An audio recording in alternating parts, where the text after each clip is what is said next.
Votre nouvelle agence Riverain Tour intercontinentale parisienne est arrivée. Nous vous proposons des offres exclusives vers les Antilles avec paiement en 3 ou 4 fois. Attention, offre exceptionnelle pour le mois de juillet, tarif à partir de 1090 €, voire conditions en agence. Nous organisons des séjours complets comprenant les vols, l'hôtel ou l'hébergement chez l'habitant, des croisières, des circuits ainsi que des locations de voitures avec ou sans chauffeur. Pour tout renseignement, contactez l'agence Riverain Tour Intercontinentale au 16 rue Lamblardy, Paris 12e, métro Doménil. Téléphone jusqu'à 22 h au 09 78 80 13 39. Guadeloupe, actualité. Et à l'heure où la Haute Autorité de Santé recommande de supprimer l'obligation vaccinale des personnels de santé, le tribunal administratif de Guadeloupe rejette 16 demandes de réintégration et d'indemnisation. Le tribunal considère que le centre hospitalier était à la date du 29 juin 2022 tenu de refuser la réintégration des personnes ne satisfaisant pas aux conditions fixées par la loi. Sans abrogation, pas de retour des soignants suspendus à leur poste et le gouvernement ne semble pas pressé d'y remédier. Une situation qui irrite particulièrement les syndicats. On se rend sur le BICACH. Ça empêche des autres, qui sont un problème que nous avons posé depuis tantôt et que nous avons là, qui a une d'actualité. Parce que nous toujours dit monde que nous d'accord pour nous réintégrer, c'est pour ça que nous avons gommé, mais nous ne pouvons pas réintégrer dans n'importe quelle façon. Donc c'est pour ça que nous semblons, tout le monde en nous, je dis là, mais nous toujours assembler aussi problématique là, ça, c'est pour nous débattre, c'est pour nous savoir que nous demandons tous ces patrons-là, qui sont dans les publics, qui sont dans les privés, nous demandons au contraire pour nous discuter avec eux des conditions de réintégration. Ça veut dire. Ça veut dire que oui, ils font un décret, puis ils peuvent dire que les gens peuvent reprendre le travail, mais nous ne pouvons pas courir reprendre le travail du jour au lendemain, comme si tout bitin était normal. Nous avons rappelé les autres, ça fait 18 mois que les gens ne pas travailler. Les gens perdent case, les gens perdent voiture, les gens ont problème en couple à eux, problème avec les gens qui ont fait études. Donc automatiquement, il faut retrouver en condition, en tête à eau déjà, et en conditions financières aussi, qui va permettre vous de monter tous les jours, matin et soir, à don travail. Donc là, ça fait un gymnastique, mais pas de bonnes raisons. Pourquoi? La réintégration imminente est pratiquement obligatoire puisque la SAES a une recommandation qu'on l'a prévoir. Rappelez que l'article 12 à la loi du 5 août 2021 qui constitue l'obligation vaccinale, qui a dit que ça, si pas une épidémie, mandez la SAES à vieille. Et la SAES qui est à vieille, le gouvernement qui a un décret pour voter l'obligation vaccinale. Nous avons une situation là, ça. La SAES prononce le 30. La SAES dit qu'on sait effectivement pas ni épidémie encore, c'est en grippe, c'est bioncolite, c'est même bien. Et on quand même dit dans tous les établissements, ça fait port de masque. Si on pas des gens passe vaccinal pour entrer à l'hôpital, on a dit même si on est Covid, à part aussi de manquer au parti ni signe, viennent travailler. Il n'y a pas de décision de nous refus de réintégration qui est opposé nous. Et opposé nous, on refuse d'annulation en lettre directe là, voyez-moi nous. Donc ça va pas une décision politique tout simplement. Et c'est pour ça que nous bien dit. Nous avons 190 dossiers en cours. C'est le même motif là pour le CHU. 190. Nous déposons 16 d'invitation. Évidemment, nous avons un appel. Mais nous savons que nous avons déposé la semaine prochaine. Nous avons qu'à faire. Parce que le taux il faut bouer à ces conséquences. Il faut bouer à ces caractères illégaux et de déni de droit que nous avons opposé nous. Mais bien évidemment, vous savez que nous savons comme c'est gagner du temps. Un reportage signé Michel Depape. Et on ne tardera pas aussi à vous montrer, d'ailleurs en parlant du CHU, des nouvelles cartes d'accès à l'hôpital pour les personnels soignants, où il y a effectivement une espèce de petit badge vert, on va dire, une petite pastille verte qui confirme effectivement que vous êtes à jour de vos vaccinations pour le Covid. Je vous mettrai ça notamment aussi sur les réseaux. Et les étudiants initiateurs du jardin Ishali passent le flambeau. L'Ishali est l'ancêtre du jardin créole cultivé par les Amérindiens et remis au goût du jour à l'Université des Antilles. Un projet parrainé par le docteur Henri Joseph qui entend reconnecter les nouvelles générations à la terre. Le reportage. Donc c'est un projet sur la création d'un jardin Ishali, qui est un mot caraïbe qui va tout à fait dans le sens de ce qu'on souhaite, c'est-à-dire cette transmission du jardin créole. Ce jardin créole a vu le jour de par un projet qu'on a eu en cours de politique de la biodiversité. Nous étions là tous les samedis, nous avons récupéré des plants, nous avons demandé à des collègues, à d'autres étudiants de nous aider et du coup ça a donné ce jardin. Les jeunes, c'est vrai, ils sont très connectés du point de vue numérique, mais ils sont déconnectés de la nature. Et l'objectif, c'était de les reconnecter à travers Sakitani et à travers le jardin Bocase. Moi, ça m'a permis de me rapprocher en fait de la terre et de la culture. C'est vrai qu'on n'a pas forcément conscience de la chance qu'on a d'avoir en fait à notre portée des plantes qui peuvent nous soigner, à manger en fait en cas de nécessité, et de prendre conscience de la chance qu'on a. Comme je suis issu de Marie-Galante et que j'ai toujours été éduqué dans ce principe du jardin créole, du partage. Donc pour moi, il semble nécessaire pour les étudiants d'avoir mis en commun ce jardin et de pouvoir continuer ce projet. C'est vrai que ça fait toujours un petit pincement au cœur. C'est comme un petit bébé qu'on a porté pendant 1 an quand même. On a eu beaucoup d'aide. On a eu le docteur Henri Joseph qui était là, qui nous a accompagnés. Donc on a créé du lien. On ne sait pas forcément comment les autres vont s'en occuper, mais on a confiance de toutes les façons. Ils sont en sciences politiques aussi. On sait qu'ils sont bien entourés, bien encadrés et que ils prendront conscience comme nous. Ça me paraît assez en adéquation avec ce que je veux continuer de faire et mes projets futurs. Et ça permet de mettre en place une nouvelle vision du développement, non pas basée sur l'urbanisation de la Guadeloupe, mais plutôt sur un retour aux sources avec un monde rural et bien développé.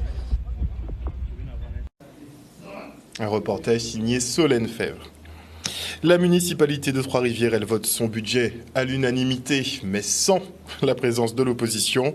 Et pour 2023, 19 millions d'euros sont engagés, dont 13 pour le fonctionnement et 6 pour l'investissement. On fait le point avec le maire Jean-Louis Francisque. Nous avons donc voté ce compte administratif de la ville de Trois-Rivières pour l'année 2022. Un compte administratif positif, aussi bien en fonctionnement qu'en investissement. Donc nous sommes très satisfaits.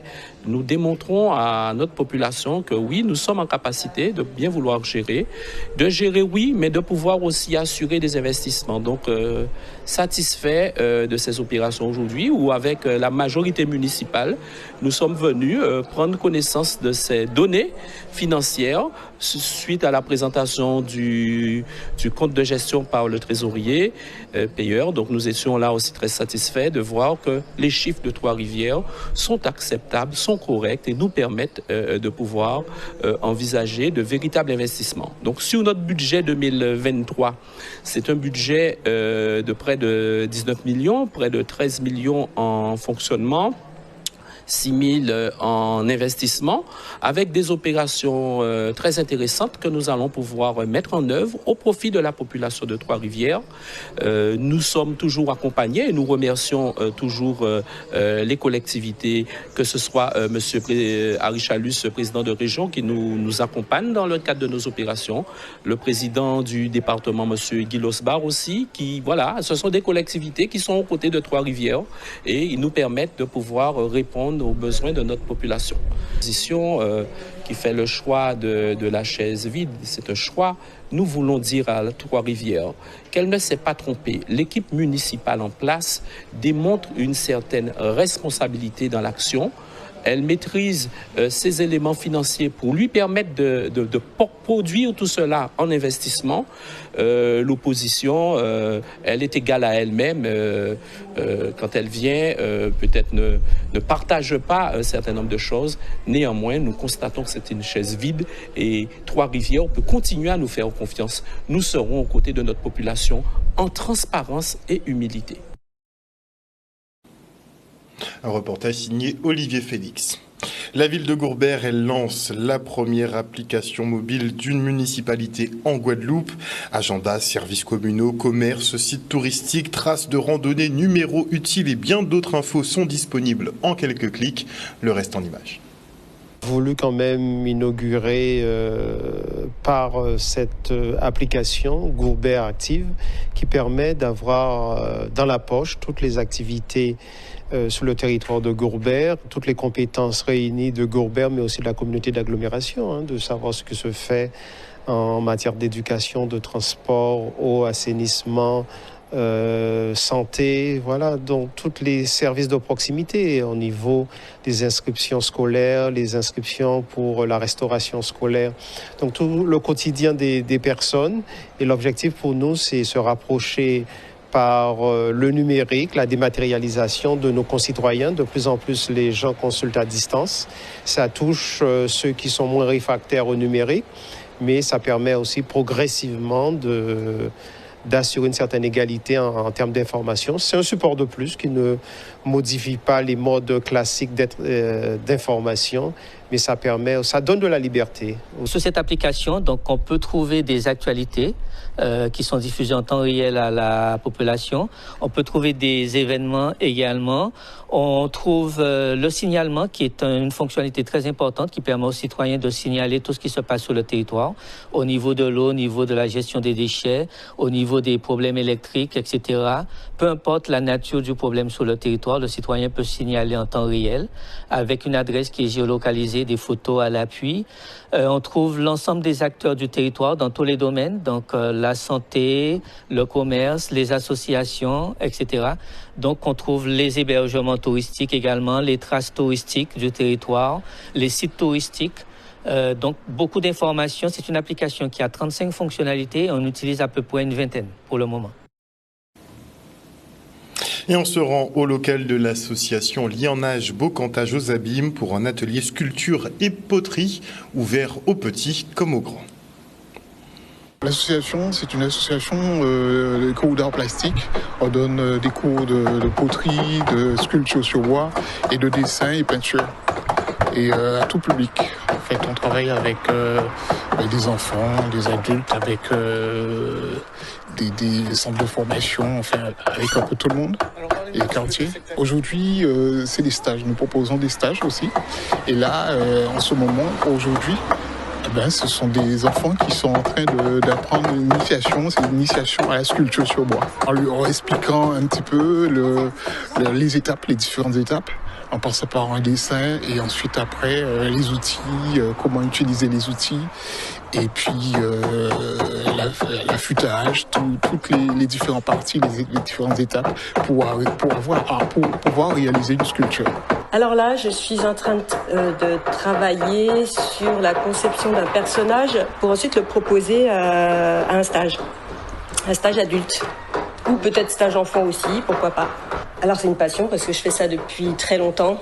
J'ai commencé, j'avais 14 ans. 14 ans.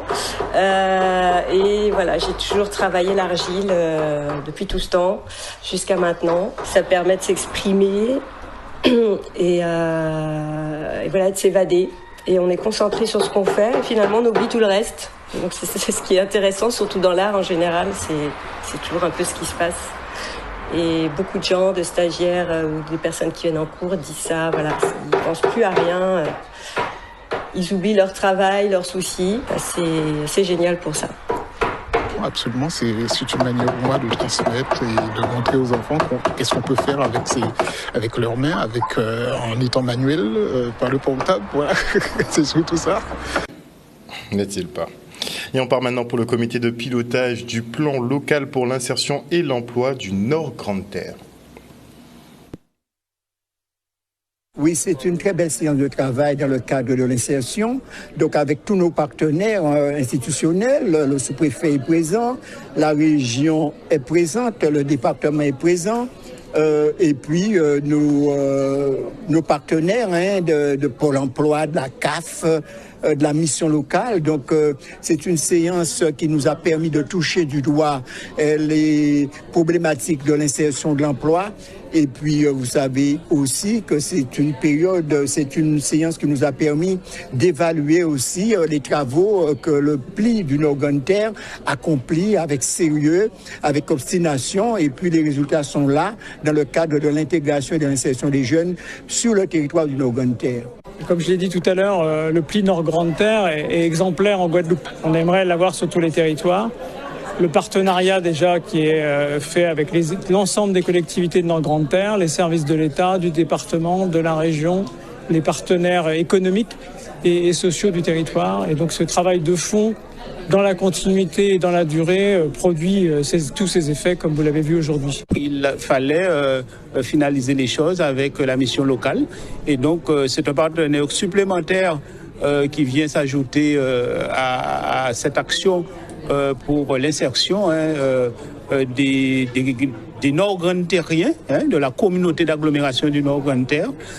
Et donc, nous nous donnons les moyens, en tout cas, d'apporter des réponses et de pouvoir permettre à ces derniers, tous ceux qui sont en tout cas dans la démarche d'insertion, de pouvoir s'insérer. Et à travers l'exposition qui a été faite sur le bilan des actions du Pli Nord-Grande-Terre, c'est une fierté, je dirais.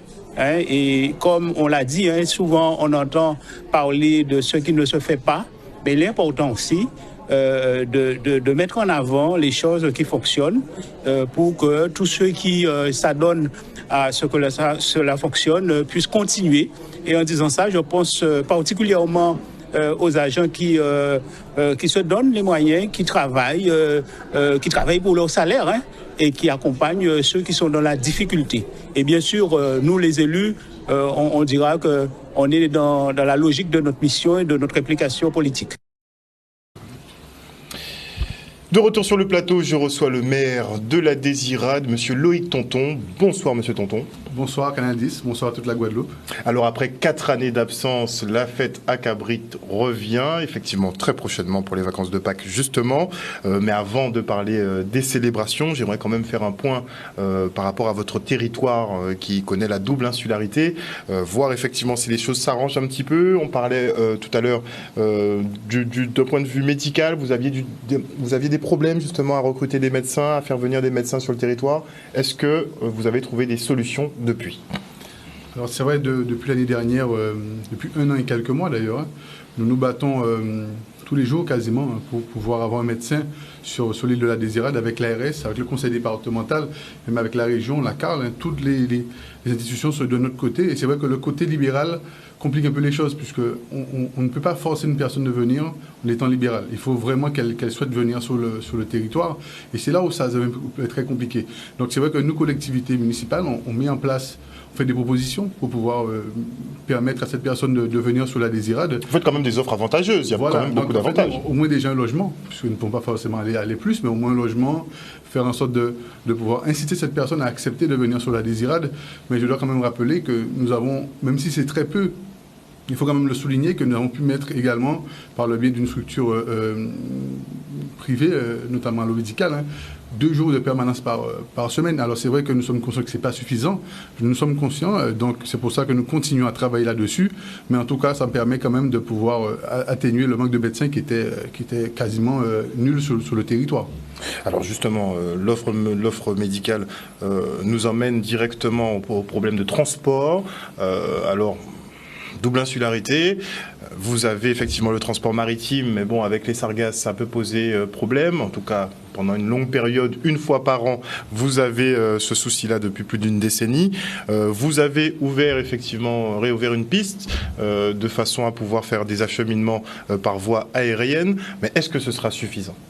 Est-ce qu'il ne faut pas une solution pérenne pour le port de la Désirade, déjà dans un premier temps, éviter ce problème de sargasse définitivement, et voir comment effectivement les familles qui n'ont pas de moyens pourraient utiliser aussi le transport aérien? Vous avez tout à fait raison. L'idéal, c'est de faire en sorte que notre port soit protégé.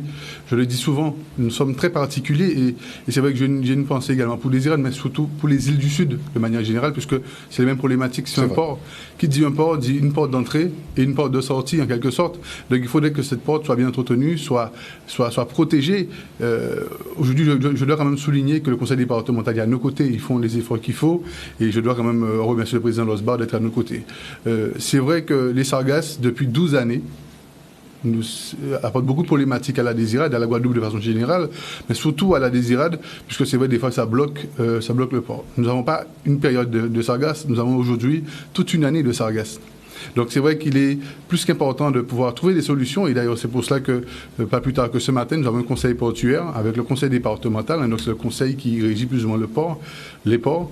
Là, en l'occurrence, c'était celui de Désirade, avec ma collègue Sabrina Robin, qui est également conseillère départementale de la Guadeloupe. Nous avons une restitution d'études concernant les barrages déviants du port de la Désirade, en ce qui me concerne, qui était très concluante, puisque je suis très content pour ce qui a été remis en termes d'études.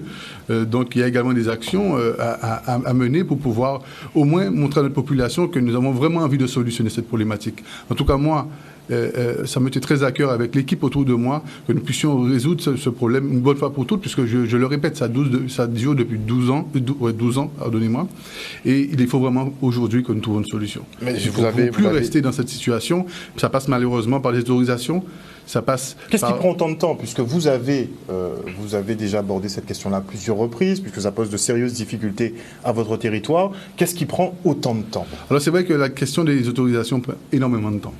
Puisqu'aujourd'hui, avoir une autorisation, mais je veux dire, au-delà des autorisations, il faut savoir que mettre en place des barrages, ça coûte excessivement cher. Aujourd'hui, une commune ne peut pas mettre en place des barrages et entretenir. Je peux donner des chiffres, par exemple, normalement, 100 mètres, c'est 100 000 euros. Vous voyez, l'entretien sur un kilomètre, c'est 500 000 euros sur l'entretien par année. Donc, ça serait mettre en difficulté les collectivités. Donc, aujourd'hui, il est important d'entendre et que tout le monde entende. Et je dois comme saluer aujourd'hui que tout le monde commence à rentrer dans la branche, et notamment l'État, d'une part, aider les collectivités, et d'autre part, faire de l'action sur le terrain. Donc, parce que le financement doit passer par eux dans tous les cas, vous n'avez pas... Et d'ailleurs, c'est bien pour cela qu'on a suivi les actualités, notamment la création du GIP, le nouveau groupement d'intérêt public. Est-ce que vous pensez que ça portera ses fruits, ce nouveau groupement? Obligatoirement, puisque justement, pour avoir l'État à nos côtés, il fallait également le GIP. C'est obligatoire, parce que nous savons très bien que l'État ne peut pas apporter des financements dans un SMO. Un syndicat ouvert, mix ouvert. Donc il a fallu avoir le GIP. Donc ce qui montre également que l'État est à nos côtés, l'État est à côté de la Guadeloupe, et l'État a vraiment envie aujourd'hui de faire les choses. Et je dois le saluer. Et en parallèle, n'oublions pas qu'il y a le côté action sur le territoire, sur l'eau en l'occurrence, pour protéger les ports, protéger les rives, les bords de mer, mais également pas oublier que les collectivités municipales aujourd'hui qui ramassent surtout le littoral doivent être aidées. Et ça commence à être le cas, puisque l'année dernière, nous avons été aidés entre 50 et 80%.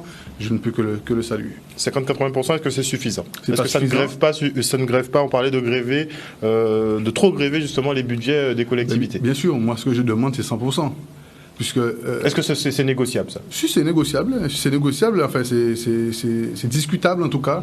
Et il ne faut pas oublier qu'aujourd'hui, le budget qui est alloué au Sargasses impacte le budget qui est alloué à l'animation, impacte le budget qui est alloué aux voiries, qui impacte tout le budget, en l'occurrence, de la collectivité. Donc c'est vrai que moins on impacte une collectivité sur les Sargasses, mieux on peut accompagner notre population sur les différents secteurs.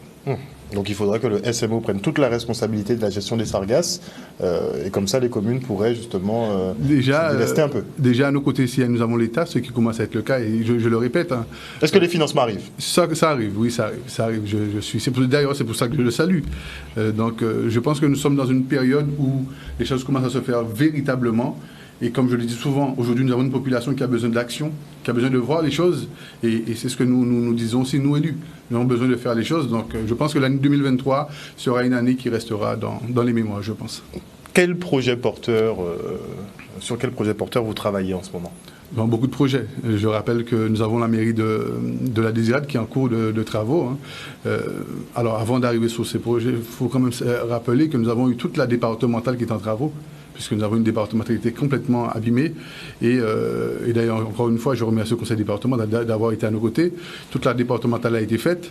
Aujourd'hui, nous sommes en train d'arriver sur les ponts, donc les ouvrages hydrauliques, puisque nous avons également des ouvrages qui sont très âgés, donc ils doivent être remplacés. Donc ça montre déjà que le conseil départemental est à nos côtés. Nous avons la mairie de la Désirade qui est en cours, et je pense que d'ici le mois d'août, je dirais, nous pourrons, la population, les élus, la population pourront avoir leur mairie. Nous avons l'école des garçons qui est également en cours, la maison de quartier, et très bientôt, j'espère au moins début 2024, l'école Louis-Adrien-Thionville, qui sera un groupement scolaire et qui va pouvoir recueillir l'élémentaire et la maternelle de la Désirade. Pas de fermeture de classe en perspective sur la Désirade? Non, pas du tout, puisque nous avons eu, depuis le Covid, 2 ouvertures de classe. Donc, vous n'avez pas ce genre de problème sur votre territoire? Non, je dois tout de même saluer le fait que nous avons eu une démographie positive de nos élèves à l'élémentaire.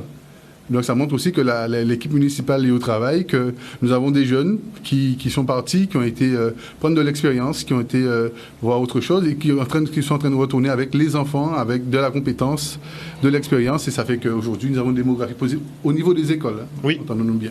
C'est déjà pas mal. Très bien. C'est déjà un bon point. Et des familles qui pourront célébrer justement la fête à Cabrit, qui fait son grand retour. Vous étiez en poste depuis 2009, donc toute la période Covid, il n'y a pas eu trop de festivités sur votre territoire. Donc là, ce sera l'occasion de décompresser. Alors, qu'est-ce qui se passera justement du 6 au 9 avril prochain? Alors, c'est vrai qu'il est important de rappeler que ça fait 4 ans. 4 ans que nous attendons cette fête à Cabrit. Comme tout le monde, nous avons été impactés par le Covid. Et c'est vrai que je suis heureux, avec l'équipe municipale, d'annoncer cela à la population, puisque au-delà du côté valorisation du secteur caproin, c'est également le domaine économique qui est en train de voir arriver un souffle très positif. Donc nous devons en être très contents.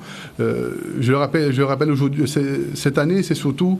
Et pour moi, ça a été une volonté avec l'équipe que nous puissions toucher à tous les secteurs d'activité de l'île. Profiter de cette fête à Cabrit, bien évidemment, mettre en valeur ce qui est le but premier, le thème premier, le cabri, le caprin, donc tout ce qui est culinaire, métier de bouche, la restauration à côté, mais c'est également de mettre également en valeur ou de permettre à tous les secteurs de prendre part de cette festivité, et notamment la pêche, où nous avons proposé au public des petites compétitions avec les enfants, enfin un concours de pêche avec les enfants, également un concours de pêche avec les grands, qui permettrait également de pouvoir mettre à disposition de nos visiteurs du poisson acheté. Donc de bonnes choses à manger, exactement. Des activités en famille et la fête. Surtout la fête, on voit qu'il y a un gros plateau artistique. Il y a un beau plateau, et c'est vrai que nous avons tenu à ce que la fête à Cabrit reste dans cette même directive, puisque nous ne pouvons pas non plus descendre cette fête.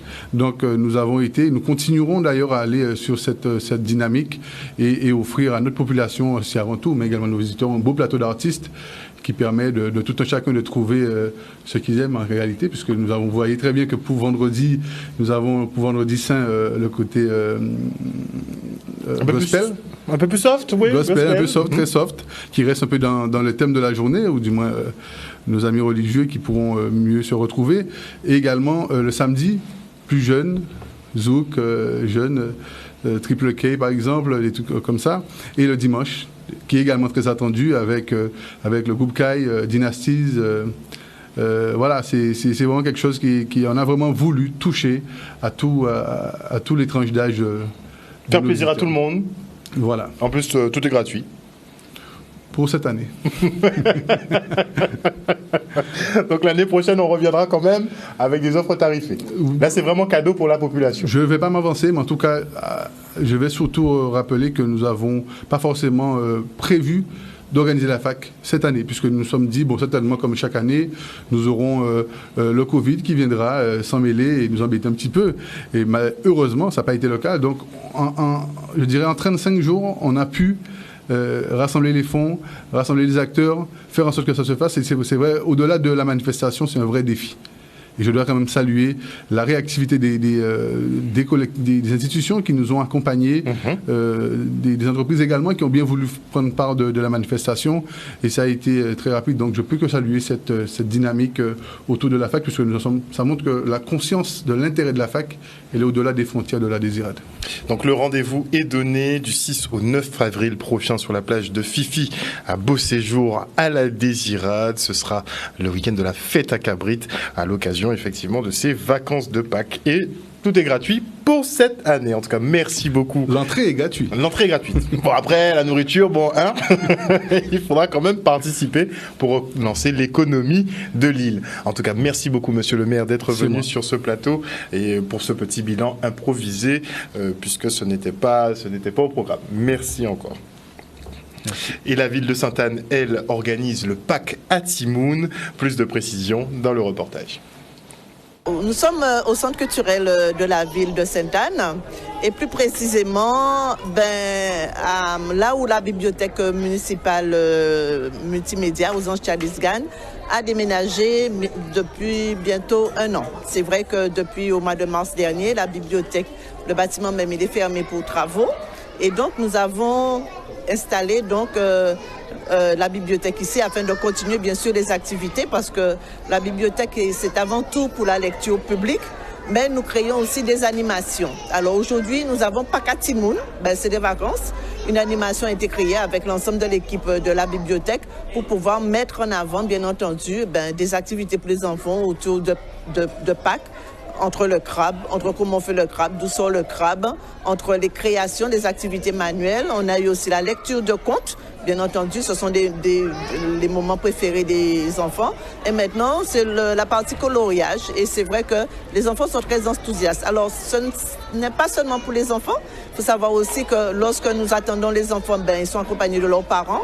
Nous mettons en place aussi des ateliers pour les parents. Et comme vous voyez, très fréquentés, très assidus. Et c'est vrai qu'aujourd'hui, les enfants, ils sont contents.